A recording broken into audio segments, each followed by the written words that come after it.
Welcome to our first Sunday in December here at Laurel Park. I am, of course, Callie Francois, your host, and with Dave Rodman this morning as our special morning show guest. Dave, what a fun day that we had yesterday. Absolutely. I mean, I guess the star of the show yesterday from the Brittany Russell barn. We'll show that video we later. We will. We're going to get to post time in a little bit, but let's take a look at the track today of what we got going on so far. Things are still pretty chilly, still a little bit windy, but the track is good today. Still some moisture retaining from that sloppy day that we had yesterday. So it's still keeping things a little bit interesting here today. We're going to have a little wind this afternoon, plenty of sunshine. So I'm looking for a track upgrade really before the end of the day. Right now, Harold actually looks almost fast out there. It almost does, yep. So we'll probably switch that up to fast pretty soon. So let's talk about the first race that we have going on. A couple of media and band references in this race. In this maiden special way to fair, going 5.5 on the dirt for the girls, strictly 2-year-olds. You land on the number 6, Major Houlihan for Mike Trombetta. J-Ron Barbosa gets the call on this Army Mule filly. Yeah, Army Mules have come out running, and this filly is out of an 11-time winner by Dubai named Lookin' Foxy. You might remember that mare. Army Mules got 20% 2-year-old winners, 14% 2-year-old first-time starters. Most of them have come out running, giving good accounting of themselves in debut. Right. Got some good works at Fairhill on the dirt and on the synthetic surface for trainer Michael Trombetta, who's having a good couple of weeks here in Maryland. The barn is hot right now, and you get J-Ron Barbosa aboard. First start, but there's another horse with a little more experience with one race under her belt, and that's your top pick, L Street Lady. Right. Debuted on the turf with a good third-place finish. Was somewhat green, a little learning lesson, kind of on the left lead in the stretch. There's been a winner out of that race, a maiden 45,000 winner coming out of that race named Gold Star, who fired up with a 49 figure. So she's turf to dirt, but she's Munnings, so it doesn't really bother me that much. And if you look back at the race, A La Breva, who's the winner with a big kicking close on the outside. She looks like she's going to be a very, very nice filly. Didn't close as fast as A La Breva, but I thought a good learning experience for her on debut. Absolutely. I like this. You have Munnings, who's 18% with the Mike Trombetta horse. I like those gate works coming up with this Trombetta horse. Pretty interesting. You also include the number 4, New Rome, and the number 2, Bright Moon, the other Brittany Russell runner with Javian Toledo. Yeah, Kamari, the Dowman New Rome, was a first out winner going 4.5, so there's some promise there for some early run from New Rome, who's by Neolithic, who was trained by Todd Pletcher. And then we've got the 2 in here, Bright Moon, the other Brittany Russell runner, who's the higher price of the 2 7-5 on Keith's line on L Street Lady, Bright Moon at 3-1. The second dam was a multiple graded stakes winner on the Fairgrounds Oaks, the Devona Dale, and the Tempted. So not much on the dam, but go back to the second dam, and she's got some talent there. She would probably like a little bit of a longer distance, I would think, by Malibu Moon than 5.5. Yep. But the second dam as well, one stakes, multiple stakes going along. So we'll see what she does today. Maybe she's got some speed. Promising pedigree there for Bright Moon. Promising a pedigree, but also just a couple of just really interesting setup with the one that has experience, looking to be a little bit better next time out for the other Brittany Russell, and then of course to the outside with Mike Trombetta with those flashy works leading up to this first time event for the Mike Trombetta runner. Race number 2 is a claiming 8,000 for the 3-year-old going 5.5 on the dirt. Let's take a look at that video on your top selection, Dave. Jimmy the Kid for Rudy Sanchez Solomon. Jonathan Mendoza takes the try this time. Well, the big favorite in the second will be Quick Tempo. Keith Ussel got that runner lined at 1 to 2 in the morning line. But Jimmy the Kid is the fresh face in the race, coming off a time away since September. There he is in the blue colors, drafting in just behind the early duel there, was eager to go down the backstretch run. And then in the stretch run, kicks away with a good-looking win there once out in the clear. This is the kind of race that I hope that Jimmy the Kid puts on for us today. He's run against some decent runners like Askin for a Baskin, and I just think this horse is going to be in a great spot great spot in this race today, right off the early lick of a quick tempo. Now, his win back there, July 23rd, his last victory, was a tough race. 13-time winner Stroll Smokin' was 1-2 in that race and dropping in for 8 and is a fresh face in the race. I don't think he's quite as fast early, maybe as quick tempo, but hoping for a sharp break, a settle, and a gun him down, run him down mode in the stretch. I think he might get that. He had trouble out of the gate last time out. The other two efforts kind of gunned to the lead a little bit, and he likes that sitting right in that nice box tucked up position. So I think especially coming out of that rail post, that's going to help him out immensely today. Let's go ahead and talk about the 1-2 quick tempo for Kieran McGee with Toledo. Voided vet claim last time out. So back in the 15th of October, we give this horse a month and a half off. Show up, Kieran McGee 18% as of late first after layoff. This is your projected speed of the race, Dave. With that voided claim, maybe that gives him a little bit of a license to drop down. Right. But he's very quick. I mean, we saw that 22 seconds the opening quarter, 45 in that race taken off the turf. His win for the 20,000 voided claim tag there. So, I think if he's on his game today and he breaks sharply, he's going to be the one to catch. But at that price, I'm just going to try to go other way in race number 2. The other pick in the race is Royal Thunder, who gets Angel Cruz aboard here. A little bit of a rider change for Carlos Amancia. Comes off of solid speed efforts. I think if anybody's going to be a horse to prompt a quick tempo at some point in the race, it could be Royal Thunder. He's got some early speed. You can see that in his running lines. He chased Bernie's on Fire, who at one time ran for a much higher level earlier in his career, and always puts good fractions out on the board. Well, and on top of that, too, this horse, Carlos Mencia, the barn has been heating up a little bit. I mean, 5 for 39 for the meet right now, but 6 seconds, 7 thirds.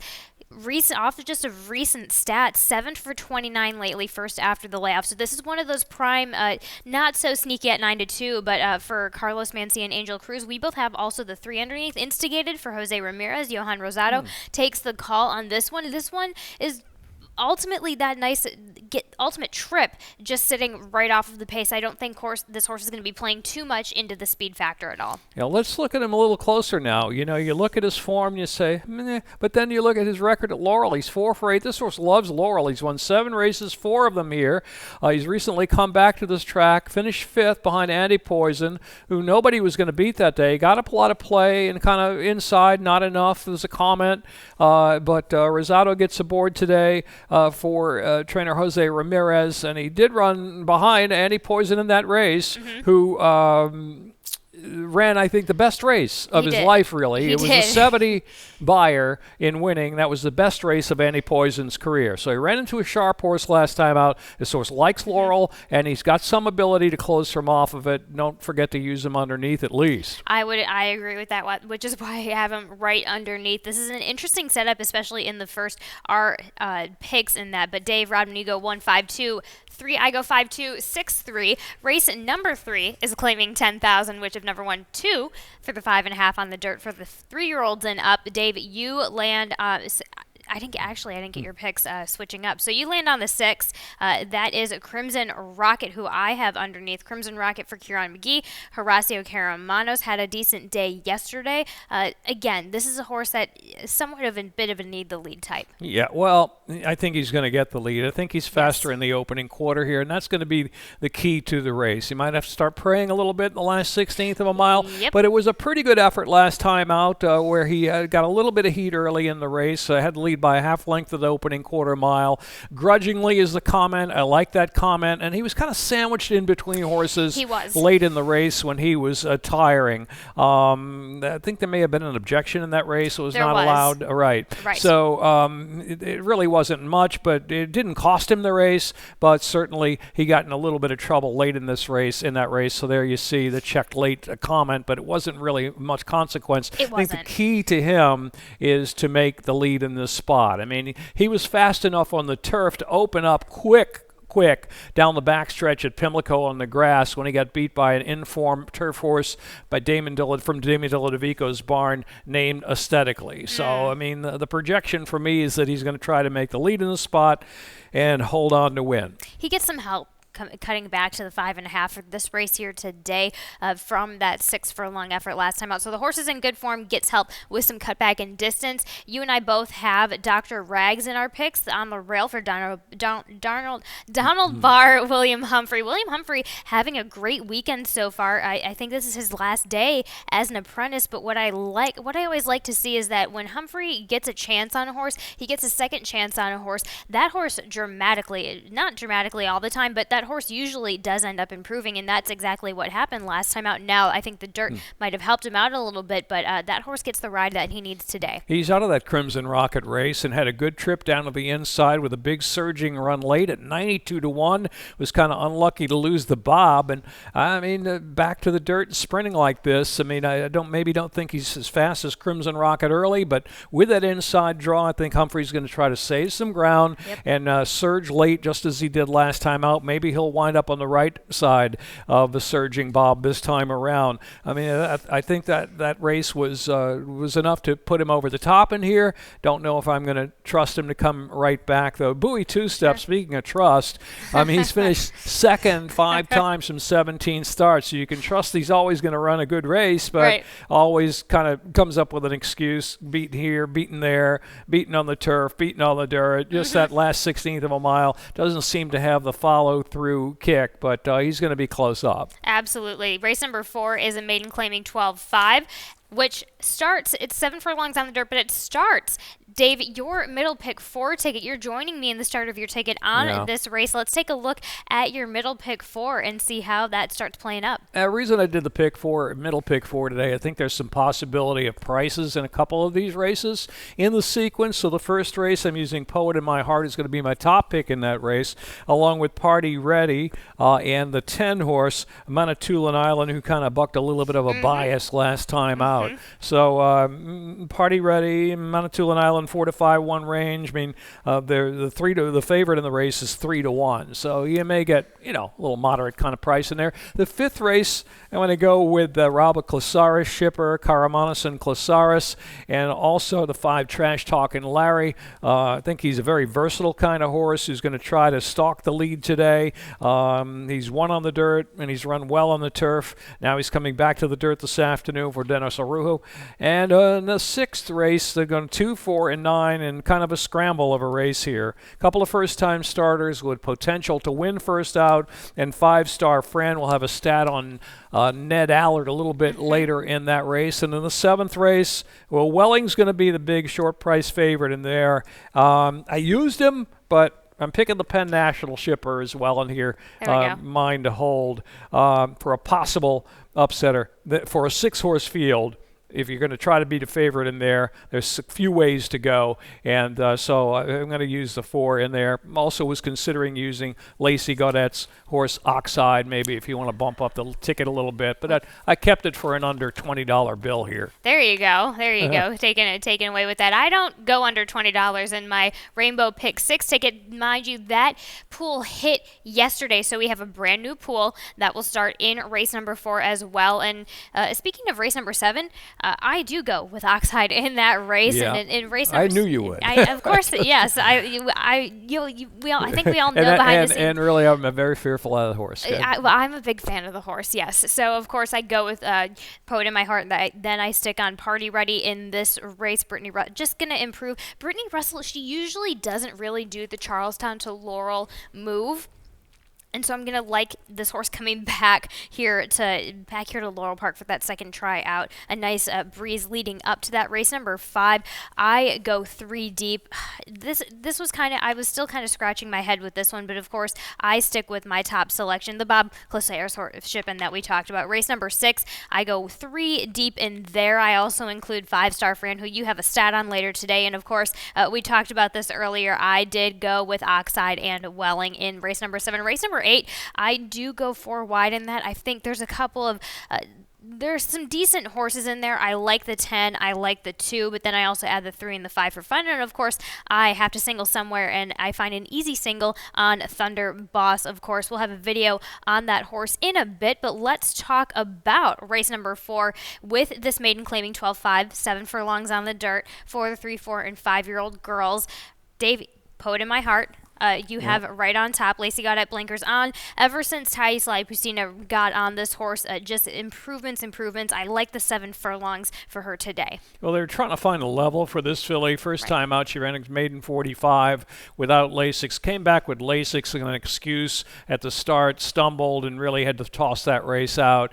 Then last out, I really kind of liked her in that drop from maiden 12.5 back from maiden 30 in the class drop there. And I like the comment, kept on. She was willing, had the rail on the turn. Adding blinkers today for Lacey Gaudette, same kind of inside draw as she did last time out. Right. Blinkers on for Lacey Gaudette is a break-even, dead-even, $2 ROI proposition. I think she's going to be a little more focused today. She doesn't have a lot to beat this afternoon, so it's a now or never poet in my heart, though I'm going a couple more deep in that in my early pick 4 in here with Party Ready and also Manitoulin Island. Let's talk about Manitoulin Island first. Yes. Again, gets an outside draw, post 11 last time out, outside post 10 today. Made a little move circling 5 wide on the turn, lingered on the left lead in the stretch, but there was a big front-running tilt to the track that day, October 23rd here at Laurel. Don't know what it's going to play like today, but she did kind of buck the bias in closing some ground and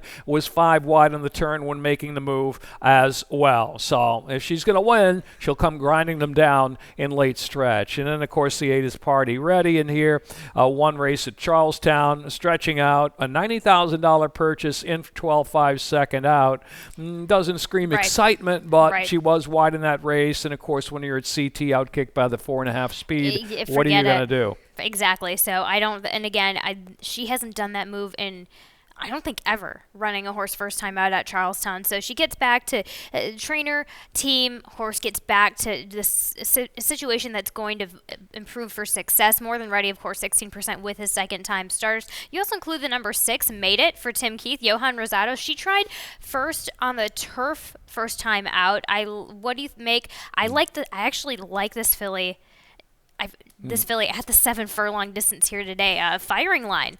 24% with the second-time starters. It's a $2 kind of long shot flyer kind of horse, really. I didn't use her in the pick 4, but she lost pretty much all chance at the start in the debut on the grass. Hopped at the start, was kind of a little, the gates open, and she was playing around a little bit there. Too. And then didn't do a whole lot in the grass, but now you got to consider her a first-time starter in here. And Tim Keefe, second time out, a nice solid 12%. That could be all it takes to win here. A little bit of improvement. Maybe she'll like the dirt this afternoon. Again, I didn't want to go too deep there in the early pick 4, but I can see a little bit of a chance for her today, especially since she's 15-1. Having buyer's remorse of not having her on my picks. I love this filly at this surface and distance here today. Race number 5 is a claiming 25, never win 2, going 1 mile and 16th on the dirt. And we've got a video on your top selection, Trash Talk and Larry. Let's take a look at that video that we have for this Jose Corrales runner. Gets Dennis Araujo again today. Yeah, we're going back to the dirt on August 6th. Since this is a dirt race, he did run second last out to Consultant on the turf, but we're throwing back to August here. This race was originally scheduled for the turf, taken off the dirt, showed good speed down inside there, and kept on going. No real challenges coming through the stretch here. He's got some good tactical early speed, turf or dirt, and the thing I like about him is last time out from post 10 on the turf, he showed a good stalking angle. He can chase. He opened up at the 8th pole by 2.5 and got run down by Consultant in the last stride. So turf or dirt, and looking at the race, I don't think there's a whole lot of his kind of speed in here except for strategic there on the far outside. I'm a little bit worried about maybe that last race, which did produce 2 winners, by the way, was maybe a little flattered by a good trip and a sloppy track. He did show some regression in his buyer numbers from the maiden win or maiden attempt there when he finished second first time in Dilla DeVico's barn to the actual maiden score. So he had a perfect kind of trip. So what are they going to do with him today? Is Trash Talking Larry going to try to outkick him, or maybe Trash Talking Larry can sit right off the pace? I think either I think the way, I latter. think the latter, right? Yeah, I So think the latter is going to be working for him, especially with the way things went last time out. I think it was just, again, really confident, just got nailed, as you said, on the wire. But Corrales is also 28% turf to dirt as of lately, so that's something that you can't ignore at all. I certainly don't. And on top of that, you have a extremely smart and clever rider in Dennis Arujo, who's just in this type of situation. This is the perfect jockey for what Trash Talk and Larry will need as far as gauging off of that outside speed horse of the decision that he's going to be making, because usually Dennis makes the right decision. yeah, I think he's going to have to adapt to whatever Strategic does in the race. I mean, maybe Strategic can run back to his better number there, 2 back on a fast track or a good track this afternoon. Okay. I thought he had kind of a perfect trip there in the mile run. Let's see, Milano. I wanted to mention Milano a We've little got to bit mention here Milano. for the Bob Clasaris barn, the hot barn here at Laurel Park. The last 90 days, the barn's 5 for 21%, and a positive return on investment as well. So New York Shipper coming down here has worked here November 29th at Laurel Park a few days ago in preparation for this race. The thing is, you look at his form. Is he as fast as Trash Talk and Larry or Strategic early? Probably not. But the barn's hot, and maybe he can get a good stalking trip this afternoon if the speed does falter. This is where Caramonos fits this horse. This horse is a bit of a steady Eddie kind of chugger, especially at this type of distance today. Just needs to get up there and he needs to get up there, place further a bit further along and placed in the right spot. But Bob Clasaris is 2 for 11, Aqueduct to Laurel as of late, 5 for 11 in the money with that. So absolutely, why not? And we will be on a commercial break in just a second, and we'll be right back after that commercial to talk about the rest of Sunday's card. We're ready for the start. They're off.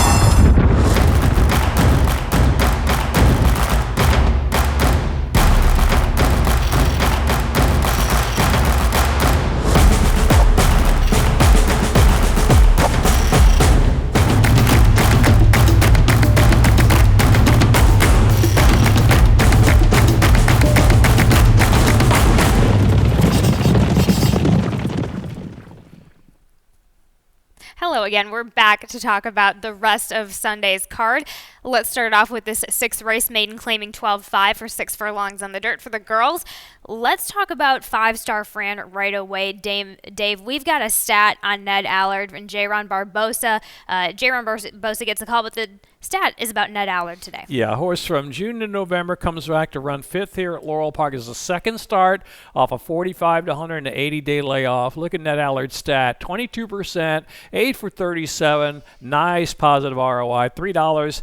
A little bit of a class drop as well this afternoon. The debut didn't go so well. Ran 6th, kind of trotted around there in a 7-horse field, but Sans Ariel, the winner of that race, was a recent second to a horse named Valenzuela. If you want to look at that horse, I believe that entered today up in New York. And Tappin' Josie was second in that race, Sure. is now 2 for 6 in the career. Then a little time away, came back, ran 5th in that race after prompting the pace, but was unruly in the starting gate.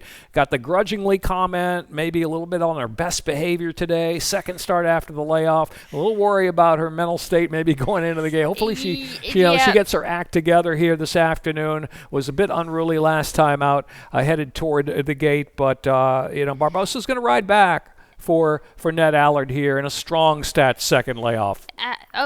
Second after the layoff, absolutely consistent stat, although not just with the wins, but with the place and show behind that as well. But I just couldn't quite, especially with that misbehavior last time out. I see the talent. It's enough there, especially first after the layoff. You have to give her a bit of a break, but I just opt for second in command as opposed to happy time. You have a Dale Capuano, first time starter with the 2-year-old, 3 for 12 as of late. That certainly helps. Not loving that gate work over 5 furlongs last time out, just a tick slow for me. So Carlos has a lot to do, especially coming out of that 2-post, Dave.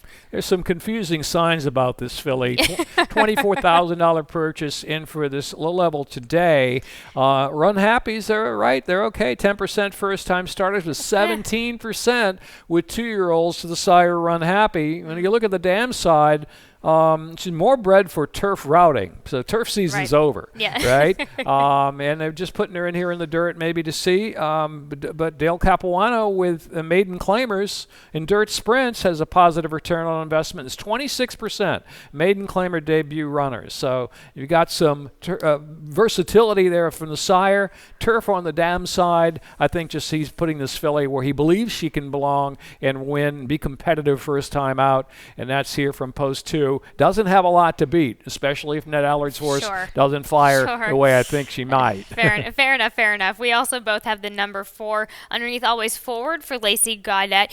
Just a lukewarm 13%, but just kind of chugging along with those first-time starters. As of late, she was really getting red hot with her. She was really warming up, not red hot, but warming up earlier this summer with her first-time starters. But a respectable 50-4 work out of the gate last time out. Always Forward sire Atrides didn't run a lot in his career, but he was 4 for 5 and 5 starts, 4 wins, and he did win his debut in a big way with 105 buyer figures. So there's win early. We've seen a lot of these Atrides here get overlooked first time out. 15% is this sire with first-time starters. Lacey Gaudette and one of the main owners have had a lot of good horses for 5 Hellions Farm. Yes, absolutely. So let's go ahead and carry on to race number 7, that claiming 8,000 for 1 turn mile on a dirt right here. This is your value play of the day, number 4, Mine to Hold. For take it away with the trainer's name. Oh, yeah. Yes. Okay, see, I wrote it down. I waited. I wasn't going to try and figure it out myself. I wanted to wait on the morning show for you to really make sure we got it right. Panagiotis Sniffius. There we Say go. that I like. I can't, which is why I'm leaving it to you. Well, here's the deal. I mean, you got Welling at even money, right? Look at Welling's form. Right. Surging win, 85 buyer, Delaware, 2 back on a mile and a 16th. This is a 1-turn mile today. He's always been the kind of horse that's honest. He can be up close, but sometimes doesn't follow through in the last eighth of a mile. Kieran McGee's dropping him in for 8 today. I thought that win at Delaware Park was kind of like a pace fall apart situation. You look at the race again at the 8th pole, I still can't believe he won. I mean, he was 7th at the 8th pole, and it looked like he was going nowhere, and all of a sudden the pace kind of fell apart, and he got up to win here. So he's going to be a short price, and with a 6-horse field going to 1-turn mile, will there be enough pace for him to rally in this race? I'm sure they'll try to keep him close, but I think his best runs have been kind of like off the pace, making one run at them. Yes. So I went to Mine to Hold here off a Penn National confident ride wide trip. Rated on the outside pretty much the entire trip and drew out. The buyer number didn't come up that quick in that race, 65, but I do like the fact that back in August at Penn National, he ran second behind a horse named Flight Risk, who's an 8-time winner in his career. So I think he's got some tactical early speed. Can he make a little step up, so to speak, this afternoon here to the Maryland circuit is the question. This horse did run, I believe, in Maryland before, a long time ago. Yeah. Yeah, he did. He's 10 starts here at Laurel Park, a win, a second, and a third. So does he like the track? Well, we know he's run here before. Taking a little chance at him at a price in here, and he's going to be my price upsetter in the final leg of that pick 4. And I'm afraid of Lacey's horse. I know you like Lacey's horse. Yeah, let's talk about Oxide on the rail for Lacey Gaudette. Grace LaBar takes the call. Came back off of a long layoff in the Maryland Million starter handicap. I don't think they expected much to happen in that first time out. Although the horse can be okay as an individual first time out, but now we're talking about 7 furlongs. We're stretching this horse out a little bit. This is exactly where this horse likes to be. He likes to be going longer distances. On top of that, you have Lacey Gaudette, who's 23% as of lately from sprint to route, she's also 25% 5 for 20 as of late. Third after a layoff, and that just sets it up. We watched that, or taking a look at that race last time out, just came off of the pace, ran super well. It couldn't beat the winner that day, but it shifted in. There was a little bit of a rail spot. She went for the rail spot at the last minute just to give herself that second place. But we're going to see a more stronger Oxide, especially on the rail here today. You got Beverly Park, the Wolfman, in the first 2 races back, right? And then a good second place finish on a sloppy track going 7/8. Looks like this horse is back in an upswing here. This is a horse, too, that has been in the barn before, has won for the barn before, too, and has won here at Laurel 4 times, a 4-time winner. They just might try to go a little bit today in this race. Especially being on the rail. I could definitely see that. So Dave Rodman goes 4-3-2-1, and I go 3-1-2-4 in the 7th race. And race number 8 is our allowance optional claiming 40. That's going 7 furlongs on the dirt for the girls 3 years old and up. Dave, you go with the number 8 on top. Hashtag lucky. I'm 10-1. That's another value play for us. You have a coin on you. I'll flip it, and we could flip the numbers again here, too. But I had a tough time in this race. Yeah. I finally went with kind of a little bit of value in here in hashtag lucky. But first, let's take a look at some video first, get that out of the way. A Sweet Gracie, we both have this filly in the money. In a race behind Fille d'Esprit, there you see in the Warwick blue colors on the outside, just coming into the picture at the top of the stretch wide. Gets an outside draw again today, but had an outside journey last time out. And a Horatio Karamanis back in the saddle here for Ferris Allen. He's ridden many winners for Ferris before. Look at the ground loss he had in this race, and it was a good effort behind. Look at who's on the lead here in the Maryland Million Distaff, Fille d'Esprit. And the gallop out, this horse ran strongly with Fille d'Esprit. Keeps going, yep. Yeah, she did. I don't know if we I didn't put the gallop out on there, but can Horatio Karamanis work out a tuck-in trip from post 10? I think that's what they're hoping for. Kind of get over, save a little bit of ground, make a late rally surge at him. Because if she repeats that last race, she's going to be tough. That's an if. There's plenty of speed in the race. There's so much to offer in general in this race. I went 4 wide on my ticket, but I could have gone further. Like I said, there's a lot going on. So you go with the value play of hashtag lucky. Yeah. I land on response time for Hammy Smith and J-Ron Barbosa. That was just this horse is slowly but surely. She's been getting more and more consistent. I'm going actually 4 back at Timonium. I think Timonium kind of woke her up a little bit, kind of being sent forward up there a little bit. She's starting to get into the groove and getting the right trips from the right type of riders as far as putting her on the front type of pace. And then I see J-Ron Barbosa, and I'm like, that's a solid, just a set in stone for me, because we know exactly where he's going to put this filly. Yeah, I think he's going to ask her for speed, and there's some other speed in the race too, I think. And then you've got the factor, this race is 7 furlongs. That's the tricky part about this race. So I wound up actually going with hashtag lucky as the top pick, who didn't do much on the sloppy track at the Glass Slipper at Churchill, the claiming crown there, but has been a winner here at Laurel Park at 7/8 of a mile before. 3 wins at Laurel at 11 tries, and when she's right, she's right. I don't think she has to have the early lead to make her best in this spot, and I don't believe she's going to make the early lead in this spot. I think she'll try to settle with Toledo aboard and make a little bit of a kick to her at 7/8 of a mile. A horse who kind of was against the bias back of the sloppy track, 2 back 2, Alta Velocita, and she's a dangerous mare in this spot. Gets Jamie Rodriguez in the saddle today. This Jersey bred. Jamie gets along with this horse, right? He's been on her like 3 times in the last 10 or 12 times you see in the form, and he's won 2 races with her, and he's got a 2nd place finish with her. She was against what was perhaps not a good inside there on October the 2nd. The track was extremely sloppy.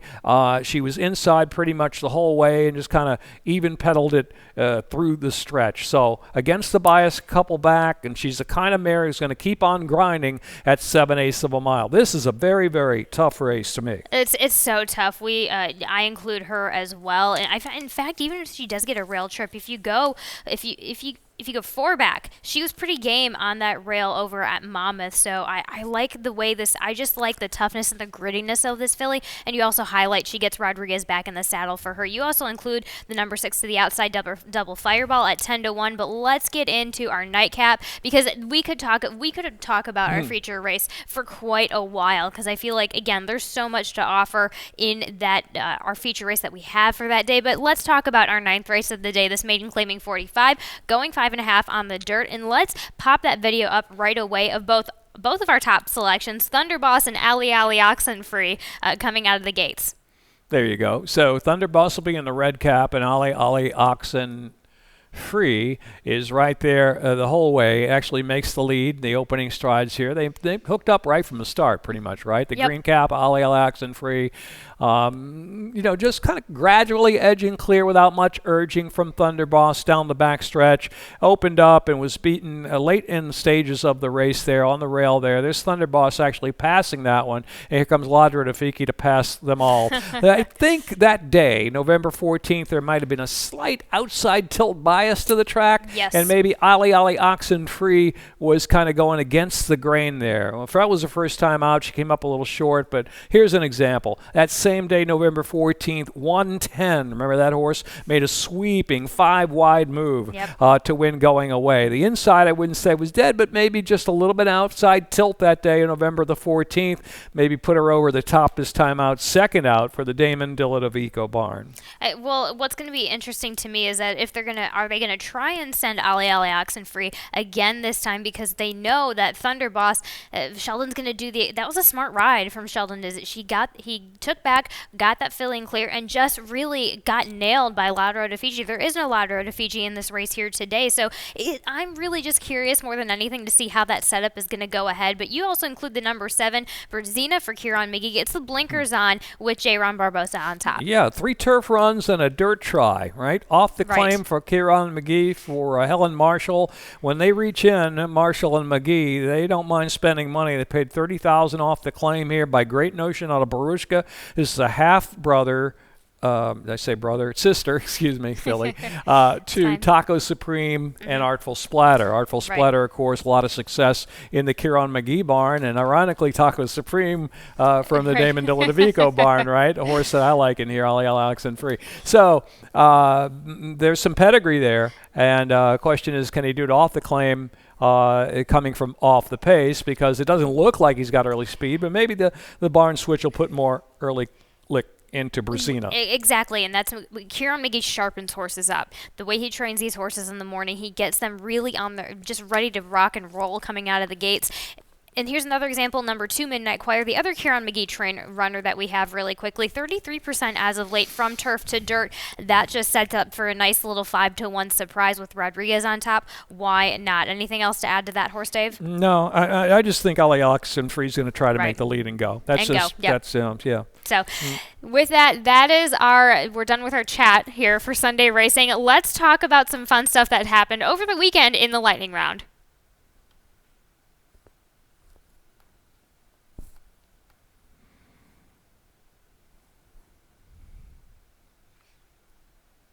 La Castiglione took the Glendale this past weekend at Turf Paradise. La Castiglione was bred by Dr. and Mrs. Thomas Bowman, Brooke Bowman, and Rebecca Davis, and is by Northview Stallion Uncle Lino. She's out of a distorted human mare Perverse, who has produced 7 winners from 8 starters. She was claimed.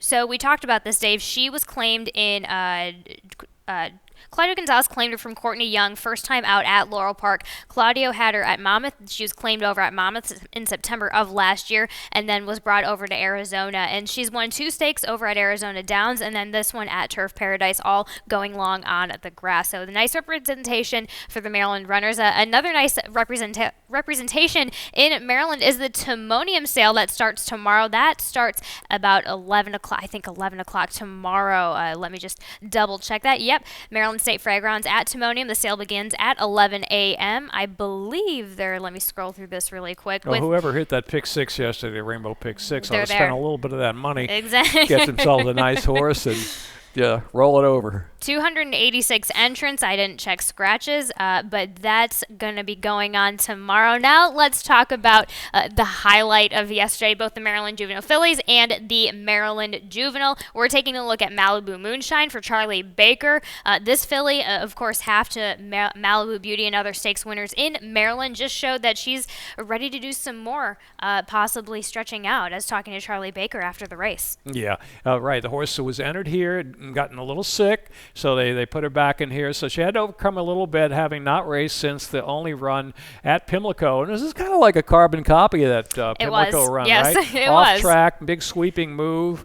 And sometimes you have to trust your eyes and when looking and comparing 2-year-olds improving like this. The Beyer number wasn't that flashy from the Pimlico win, but the way that she did it was, and she did it once again, is now a stakes winner. And now, looking at who did it once again, was post time, of course, for Eric Camacho. Brittany Russell trains for Ellen Charles of Hillwood Stable. What else is there to say, Dave? I mean, what a run by this one. Yeah, 3 for 3 now. Much more focused today than he had been in his previous 2 starts. Post time under a confident ride. Well, Little tap right after there. a surging run on the turn, you don't Right. often see horses That's what make that surging run and sustain, and then win in a gallop. 81 Beyer figure, could have been more, right? With something Could've- left, right. and on the gallop out, just watched on the replays earlier before we came on. The ears went, now what? Exactly. He was what's great is that he has had a bit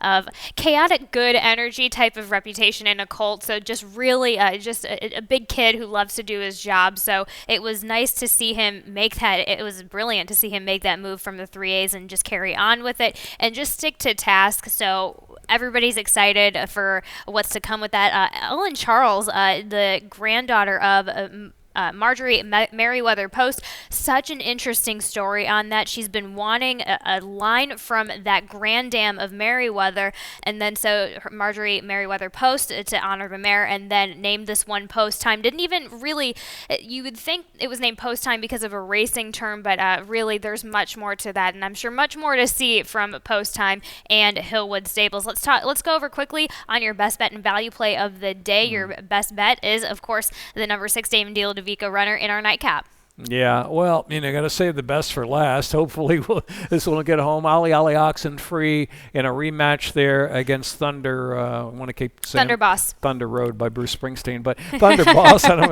Anyway, Ali Oxen Free Thunder Boss rematch against the Kiron Claim. An interesting last race, but I just think, again, against a little bit of a bias last time out, ran well, needed the race. And your value play is in race number 7, Mind to Hold, the Penn National Shipping runner. I think it's 5 horses 5-1, just in that race prior to our feature race. Yeah, well, Welling might win, but he's going to be a short price. And again, as I say, sometimes you have to trust your eyes instead of the number. And I just like the way that he had a confident ride last time out. He's been here at Laurel before. He's run okay at this track before. He's been in different barns throughout, and people are going to overlook, I think, and because of his last few running lines and coming from out of town. So Mind to Hold, I think as good a price play as any. I was gonna also go to hashtag lucky maybe, the couple of the fillies that really horses that have a little shot at price today. Plenty to offer in that feature race that we have, but we're going to get back to this guy with some more changes and scratches. Thank you for joining us here on Sunday. Good luck.